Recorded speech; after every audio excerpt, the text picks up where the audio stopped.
For your listening enjoyment, John Lund as Johnny Dollar. That plane crash, Johnny. Did you hear? Yeah, I just turned off my radio. It's horrible. Who is this? Oh, I'm sorry.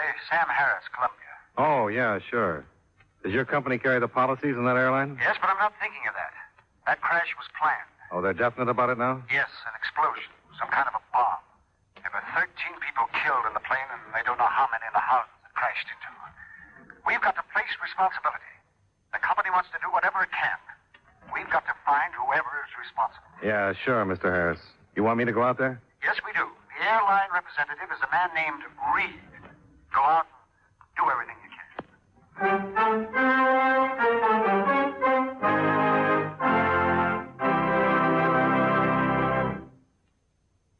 Now, for just a moment, what do you say we take time out to talk about star routes? Never heard of them? Well, I don't suppose many of us have, but they exist, all right.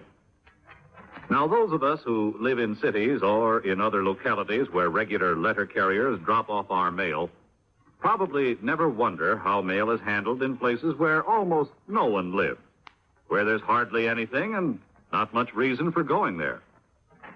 But there is someone who thought about it and did something about it. Our Postmaster General. He saw to it that folks who live in these out-of-the-way places receive their mail. Of course, the post office doesn't operate regular mail routes to these places because there isn't enough mail to warrant a regular postman. But the people in isolated spots, such as prospectors in the Nevada mountains, or trappers in the Alaska wilderness, or Louisiana bayous, are entitled to their mail. That's why the Post Office Department has set up a system of contracting responsible agencies to deliver mail to out-of-the-way places. These special mailmen follow what are known as star routes. Deliveries are made usually to mailboxes similar to RFD boxes that stand in the middle of some barren waste or along a rarely traveled river. Star route carriers use cars, horses, mules, rowboats, dog sleds, or airplanes, whatever they need to deliver the mail. Sometimes they even walk. Yes, the job of the star route postman is a rugged one. And our hats are off to these little publicized employees of our United States Post Office Department.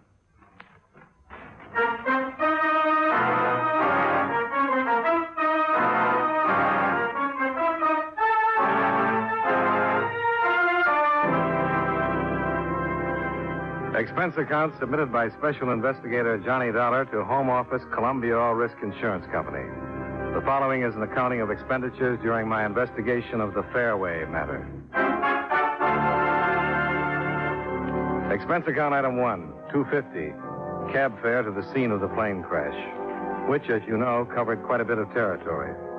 The Fairway Airlines plane had taken off at 8:20 p.m., had reached an altitude of no more than 600 feet, and then had crashed, setting 2 houses afire a short distance from the Springfield Hartford Airport.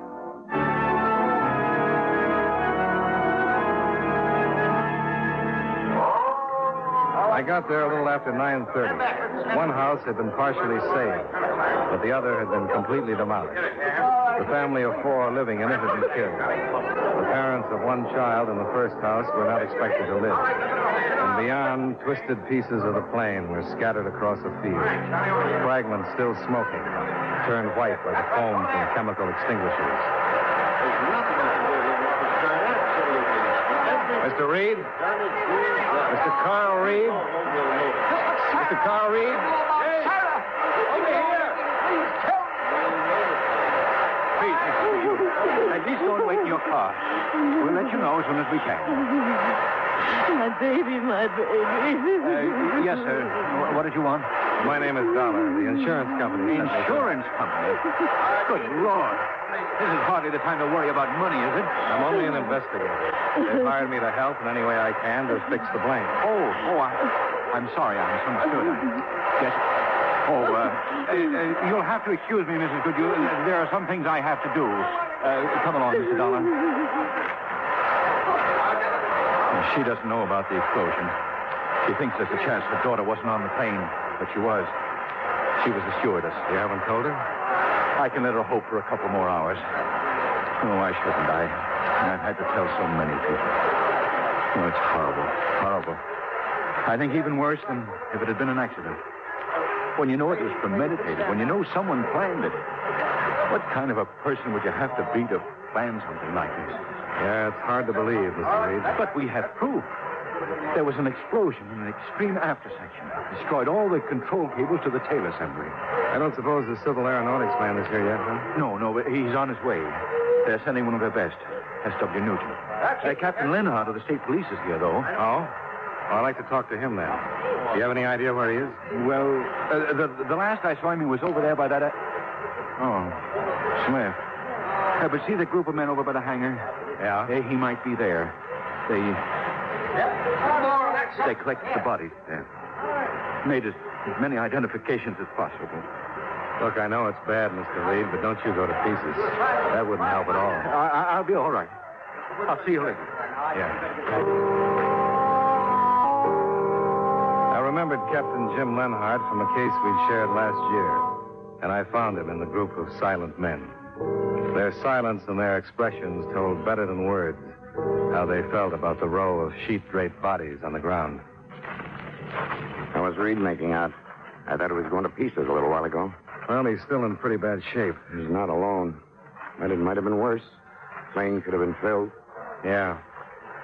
Well, I guess our approach will be to try to find out which victim was the planned victim.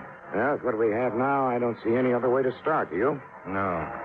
The possibilities as I see them are murder with a motive, disguised suicide, or a homicidal maniac. That must cover it. I have men covering the airport and a 2-mile circle around it. Their orders are to question everybody they spot and search every car. I think that's about all we can do tonight. Well, I'll see you in the morning then. Sorry with you? Sure is. Glad to have you on the case. Meet you in my office at 9. Good. Here's another ambulance. We can get the rest of these poor devils into the morgue and try to find out who they are.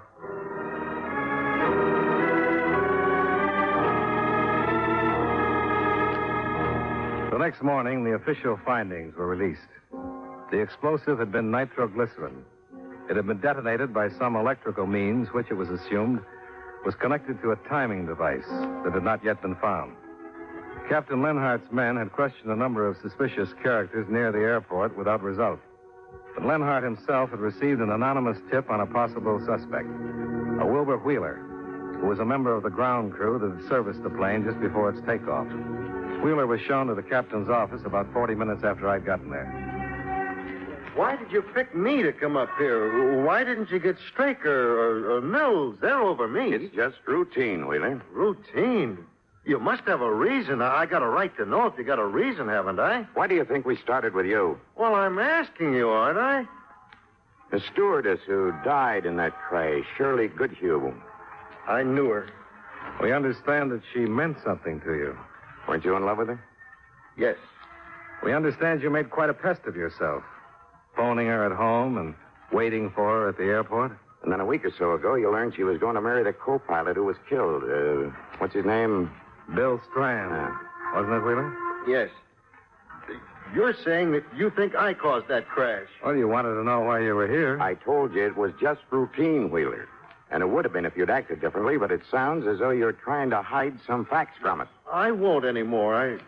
I don't have any reason to. Well, then why did you? Well, I don't know. I've been going crazy ever since I heard about it last night. I was still at the field. I got sick, and I had to go home. We heard about that. I got home and turned on my radio. Then I heard what caused the crash, the explosion. And I knew that a lot of things I've said and a lot of things I'd done were going to make trouble for me. Even getting sick and coming home was bad. What were some of the other things? Well, I said some pretty bad things to Shirley when I heard she was going to marry Strand. And I had a fight with him. You had a fight with him over the same thing? I guess for me it was really over that.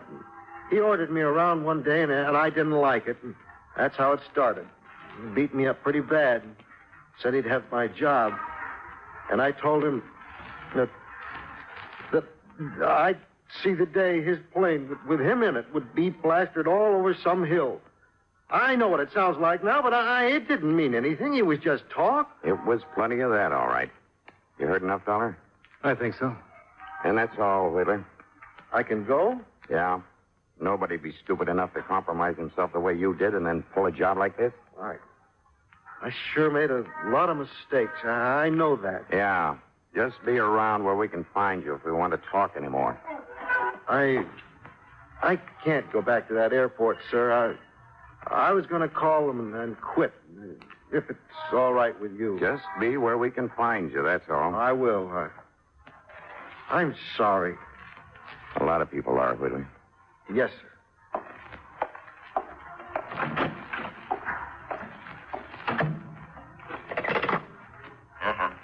Oh, Collins, the man just leaving my office, name is Wheeler. Wilbur Wheeler. Have two of the boys get on him and stay. I'll arrange to relieve them tonight. Oh? Yeah, thanks. What do you think? Well, I'd like to know what's in Wheeler's background. And I'd like to get a psychiatrist's reaction, wouldn't you? We'll learn about him. Now, let's get on with this list of passengers and see what we can get from their survivors.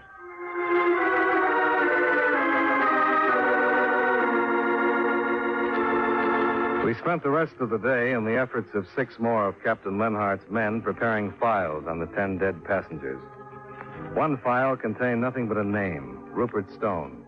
Gotten from the ticket office records is that of a man who had paid cash for space to Augusta, Maine. The Hartford address he'd given was non-existent, and the phone number rang a bakery where no one had ever heard of a Rupert Stone. That one we dropped until the identification of the bodies was complete. Lenhart and I started out to follow up a couple of the others that evening.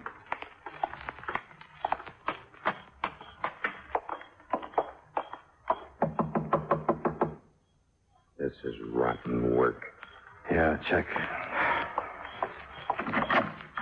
Mrs. Graham? Yes?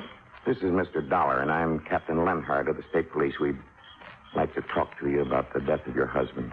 No, I have talked too much. It only keeps in my mind the things I saw in that field and the women crying. We know, Mrs. Graham, but it's our job to fix the responsibility. We only want to ask you a few questions.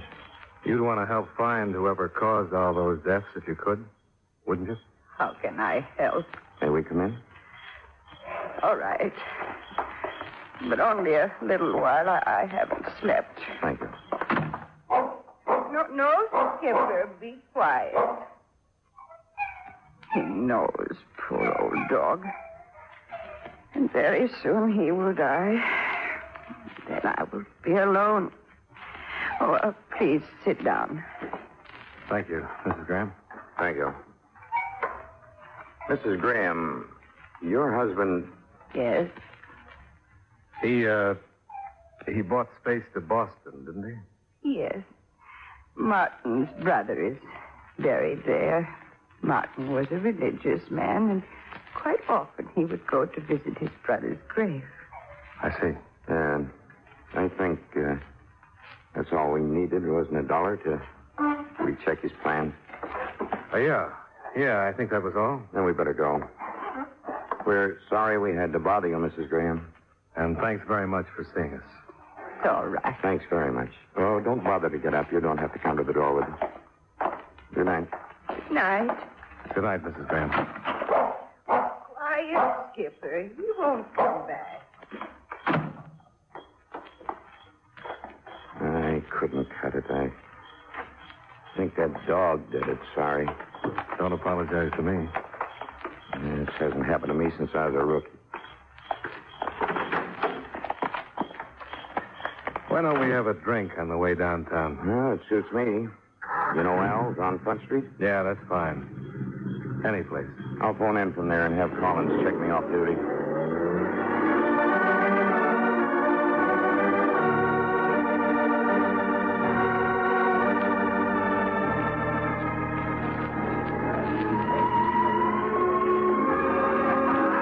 Here you are, sir. Oh, you friended Lee. No, he had a phone. Here, I'll catch it. It's $1.60, sir. That's good enough. Keep it. Oh, thank you. Oh, here he comes. Drink up, Dollar. Guess I'll have to waste mine because it seems I'm not off duty. What happened? We're back to that stewardess again. The explosive has been checked to her equipment. Lab men say some twisted metal they found used to be a first aid box and that it was in her flight bag. Well, that brings Wilbur Wheeler back again, too, huh? He's being picked up now.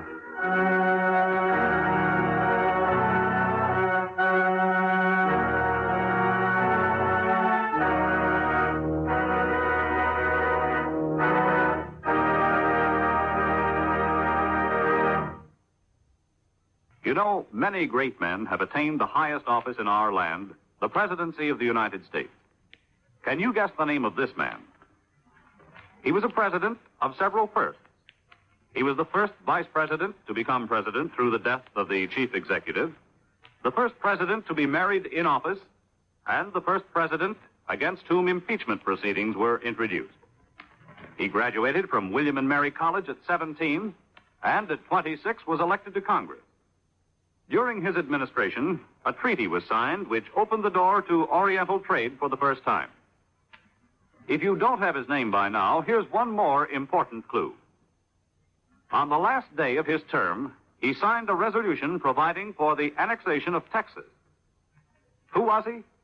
John Tyler, 10th President of the United States. His life is part of your American heritage.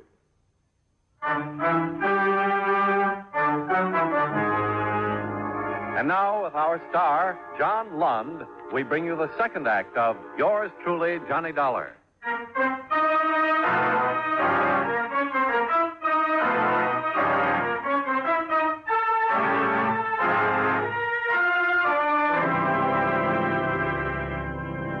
I don't like the idea of being loaded into a police car twice in one day with everybody in the block gawking at me. A lot of people have been loaded into police cars today.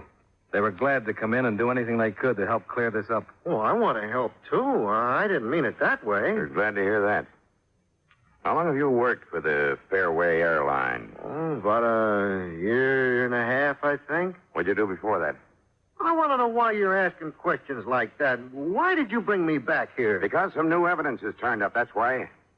Oh, what does it have to do with me? It has to do with Shirley Goodhue. I don't know what you mean. I don't know what you're talking about. I told you everything there was about her and me. Did you know that she carried a first aid kit aboard the plane last night? First aid kit? I don't know what you mean.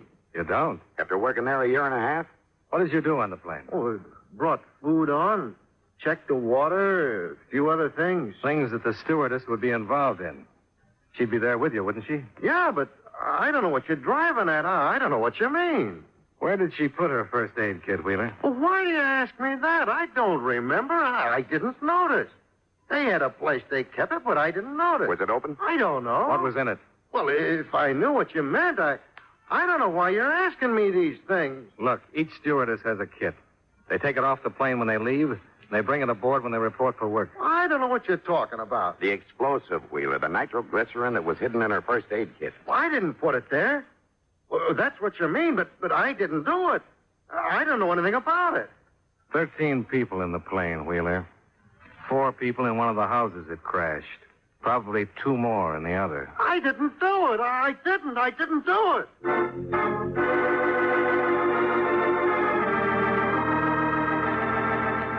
Wilbur Wheeler was turned over to the police psychiatrist. The web that was tightening around him was only circumstantial. And the question was, did he know that he could keep on saying he hadn't done it, and that we couldn't do anything without physical proof? Or was he innocent? Our last move that night was to go to Wheeler's room. We were looking for a wire that could be checked to that used with the explosive. We didn't find that or anything else that could be a definite help. But a couple of things we didn't find seemed strange. Hey, he said he came home and turned on his radio. There isn't a radio here. A newspaper's dollar, see any? No, I don't. No, there aren't any. Unless he's got them out of sight someplace. Well, why would he do that? No. None in the wastebasket. You'd think a man so close to this would want to find out what the papers were saying, wouldn't you? Guilty or innocent? Yeah. Well, I don't know, Dollar. I'm bushed. Let's drop it for tonight.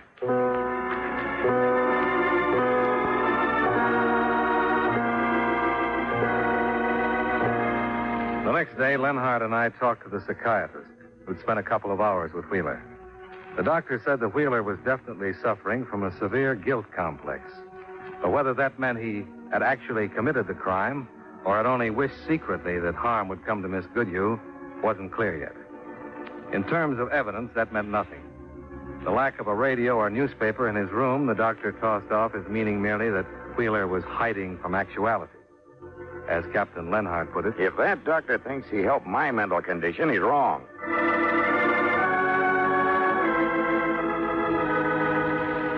that afternoon, a development came from the Fairway office of Carl Reed. He'd been unable to locate another of his stewardesses. And when finally he'd sent someone to her apartment, she'd been found, shot to death.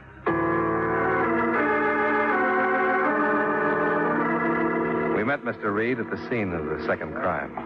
I simply had to get back on the job today.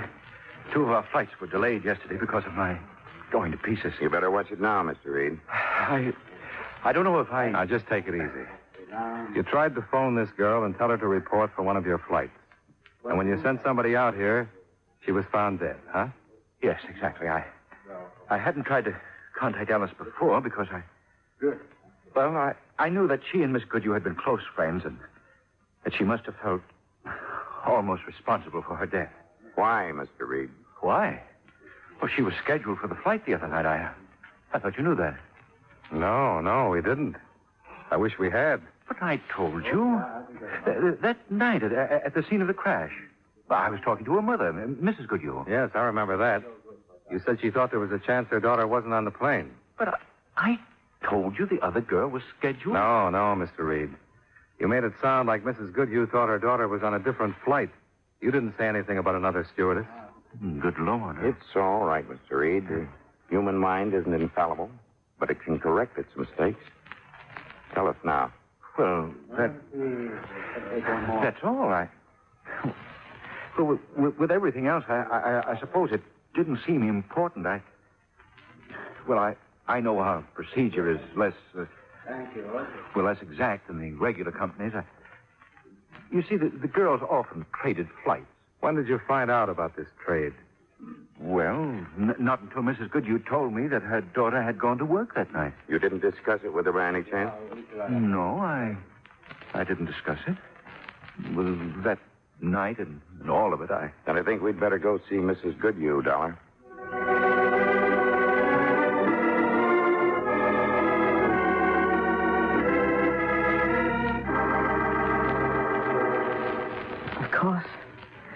Of course, I'll tell you anything I can. We've just learned that your daughter wasn't scheduled to be on that plane, Mrs. Goodhue. Well, no, she wasn't. We understand that she and Alice Turner exchanged flights quite often. But do you know how it happened the other night? No. Shirley was here at home and the phone rang. What time was that, please? Oh, I hardly remember. We'd had an early dinner and... The plane took off at 8:25. How long before then? Well, an hour at least.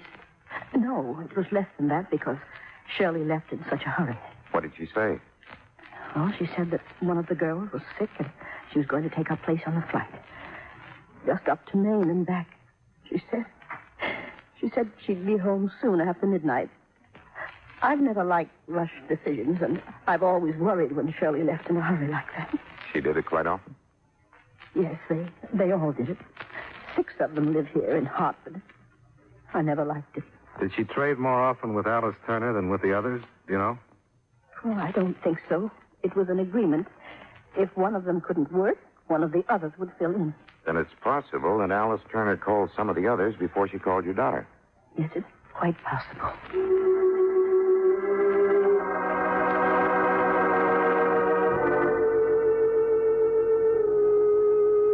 The horror of the crime led to the solving of it. Late that afternoon, I'd gone back to my apartment building, and in the corridor, just outside my door... Hey. Your name, darling? Yeah. Can I help you? I want to talk to you. I think we'd better go inside. Well, I'm pretty busy. Yes, I know you are, but I want to talk to you about the plane explosion. Oh. All right. Come on in. I can't stand it anymore. I read about Alice Turner this afternoon. just can't stand it, that's all. What do you know about Well, it? just that all those people killed for nothing, and I'm partly to blame, too, and I'm ready to give myself up. Well, why did you come to me, then? Why didn't you go to the police? Oh, you can talk to somebody like you. The police are always building the case for the estate. Okay. They'll get you anyway. Yeah, but you'll know what I really said, see? All right, go ahead. His name is Church. Arthur Church. Who's Arthur Church? He's the chief pusher for a bigger narcotics outfit than you ever thought there was. We've had a few cranks in this case already. I'm no crank. What do you mean, I'm Alice Turner was carrying the stuff for him. She wanted to get out, and Church wouldn't let her. So she got smart and set up a meeting with a federal man the other night. And that's why she was killed, and all the rest of them, too. Doesn't make sense. If she'd made this date, don't you think the federal authorities would have been in on this? Well, she didn't tell them who she was or what she did. How do you know of it? I'm the one that told her Church was onto her. I told her to drop it. Sure, and not to go. That's my part of it. I told her Church was onto it and that he'd stop her somewhere. I told her to drop it no matter what. I don't like it. No.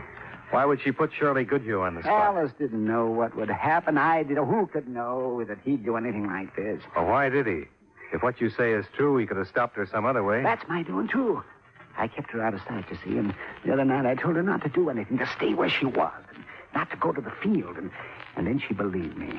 And then she called Shirley Goodhue and told her she was sick, and that's why she didn't go. Do you know where the explosive was that wrecked the plane? Yes, I read today the first aid kit. That's where Alice carried the stuff. Well, it was her kit.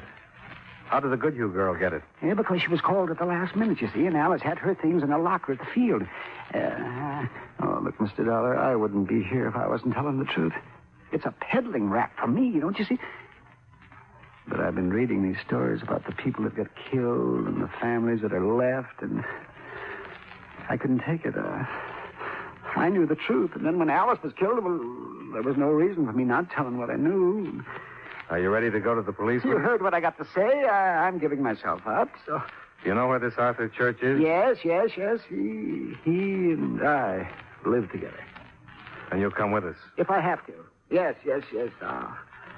I'll take you up there.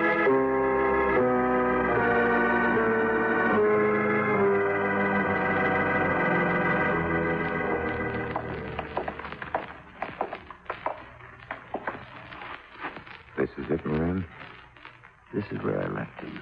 You go in then. Tell him who's here. Just calling naturally.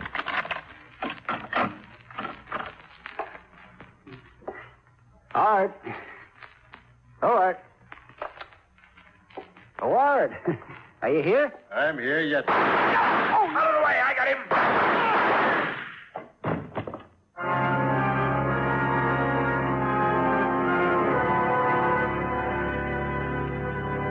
Expense account item 2, miscellaneous, $23.45. Expense account total, $25.95. Yours truly, Johnny Dollar.